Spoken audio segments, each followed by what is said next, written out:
Story 1. MIL is already asking about more grandchildren. LO isn't even one yet. DH is waking up.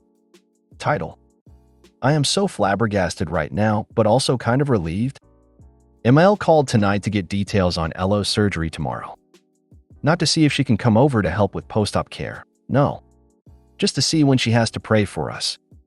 It's not a major surgery, but still. Sick babies are not fun to deal with. I left the room to let my husband deal with her as I didn't have the mental bandwidth tonight to deal with her empty platitudes. Every time we have needed help from his parents, there is always an excuse why they can't be here to physically help. They are an hour away from us, less if they take the highway. At the end of January, I bruised a rib and literally could not lift LO. DH called MIL to see if she could help me that Saturday. This was on Tuesday, and she would have to get back to us after seeing if she could rearrange her schedule. Saturday morning, she sent DH a text she didn't want to make the drive in the bitter cold. On the warmest day of the week, it was a balmy 20 degrees. However, she was insistent on babysitting LO for us for a Valentine's date, a holiday we've never really celebrated. We turned her down because we didn't need a babysitter, plus LO was sick with a cold. Plus, it was in the single digits outside that day, much too cold for MIL anyway. One of my SILs told me later that MIL had an outfit bought, books and toys to get special Valentine photos of LO. Bullet dodged there.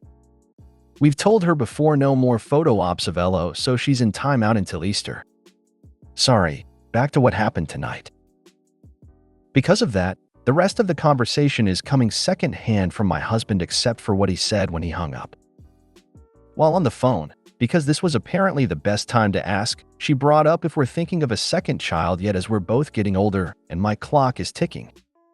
LO's birth was traumatic, leaving me with both mental and physical wounds. It isn't a stretch to say I almost didn't make it through.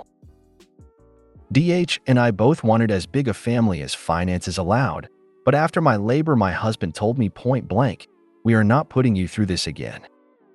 ML knows most of what happened in the delivery room.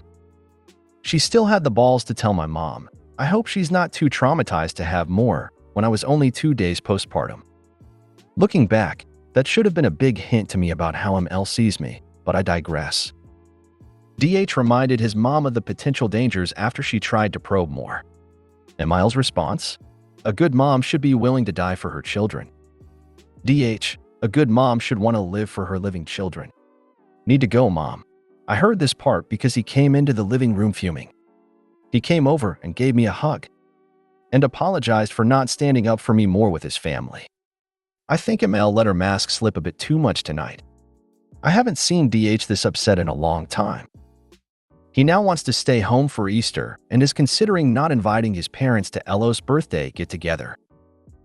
So I'm flabbergasted because of the audacity, but relieved because I think DH is finally understanding what I've been seeing and hearing. Comment 1. MIL, a good mom should be willing to die in childbirth so that I can raise her children and pretend to be mommy and wife to my son. Comment 2. Normally, people who say that sort of thing mean that a good parent, not exclusively mothers, should be willing to die to save the life of their already existing child in a crisis, not to have a new child that is currently just to be in their grandmother's bonnet. Comment 3. A good mom should care about her son's wife and not want him to become widowed at a young age just because she wants more grandchildren, but here we are. Story 2. MIL had a heart attack. My 29F, so 28M, and I just had our first daughter back in November. I've posted about what happened during my pregnancy/birth before, but here's a quick rundown of what happened and some other information that I find pertinent. So ML did not speak often before I was pregnant. They also did not see each other often as she lives in a different state, about 7 to 8 hours drive time. So I've only met her twice. 2 to 3 weeks before I had my emergency C-section at 36 weeks due to complications, she suggested that we come stay with her and have the baby there. Then after having my daughter, MIL and her mother called constantly the entire week that I was in the hospital. Multiple times every day. And would get upset when so didn't answer.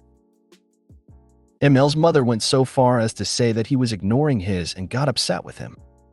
My pregnancy really took a toll on my health, so recovery was slow, and I was having a hard time. So was primarily taking care of our daughter in the hospital and also helping care for me. 2 to 3 days after my C-section, So is talking to his grandmother and tells her how I'm doing. Her first reaction is to tell him not to coddle me and then asks when I plan to go back to work.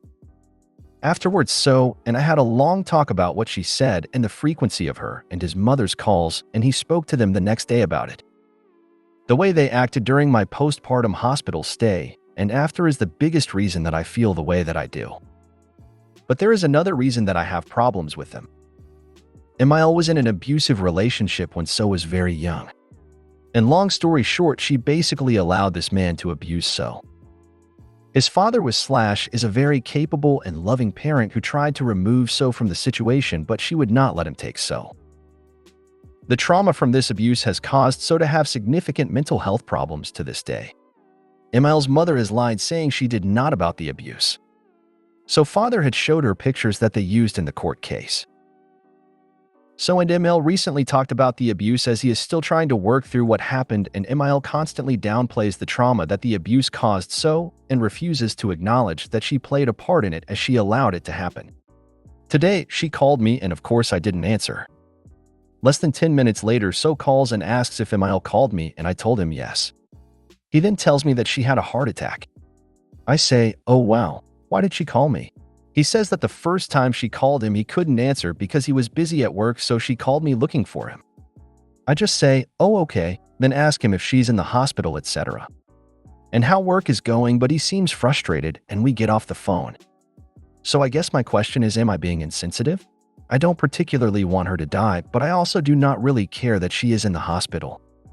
I don't like her. I don't think she's a good person and definitely not a good mother. I just don't care for her. But I do care so very much for my So, and I am wondering if I hurt him with my reaction to what happened. He's recently told me that I do not have to have a relationship with her if I do not wish to, and has also said he's not sure that he ever wants to see her again. So I'm not sure if her having a health scare has changed his mind, or if he was maybe just stressed out because he was at work when this happened.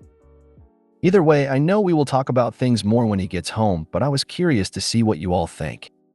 Ada, in this situation? Comment 1. Emil had a heart attack, but she's calling around to you, and So multiple times herself? I think Emil may be exaggerating for attention. Comment 2. The petty in me would want to ask, when is she going back to work? Comment 3. I'd be petty and tell So not coddle Emil and ask when she might be going back to work. Comment 4. It couldn't be very serious if she is busy phoning everyone. Story 3. My Mil took over my 3-year's birthday. Hi all. I'm thinking we need to go low minimal contact with my Mil, but my husband is saying we might need her when the twins come, so we should ignore her antics. Please help. My Mil has been slowly driving me nuts. I'm pregnant with twins due in 2 weeks, and we just had my 3-year's birthday at home with extended family, mainly as I'm meant to be bed-bound.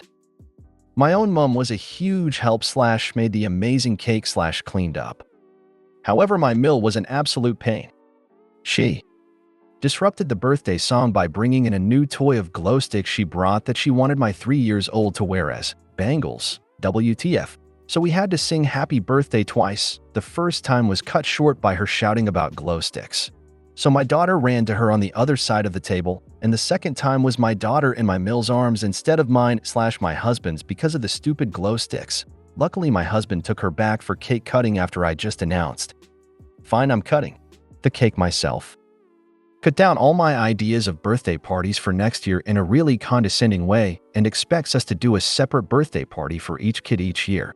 And a huge one each for next year, as it's a first birthday for the twins and she doesn't want my daughter to feel overshadowed, even though she won't be the one paying for it. Felt entitled to give me unsolicited medical advice about my kid and antibiotics. I'm a senior doctor, so this was fun to listen to. Decided to change my daughter's clothes in the middle of the lounge with everyone present without asking to a cheapo costume she bought that day. We walked in on this, and by that time we couldn't stop her as she'd done it already. Sat in front of me the whole time while my daughter was opening her presents, so I couldn't see.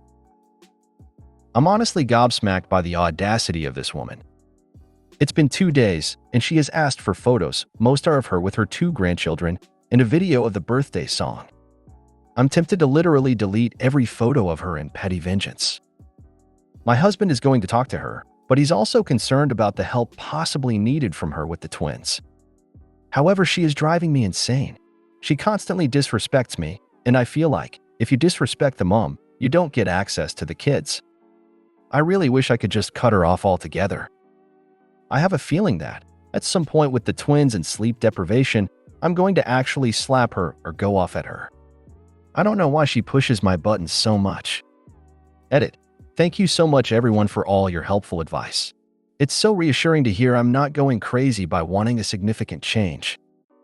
I felt a bit gaslit tbh, like I was the only one having a problem with her, and now it's progressed to unbearable. I'm really thankful to have this online community to be able to chat about these things. Comment 1. Tell your husband that due to the amount of stress his mom causes you, she is not helpful and will not be asked over.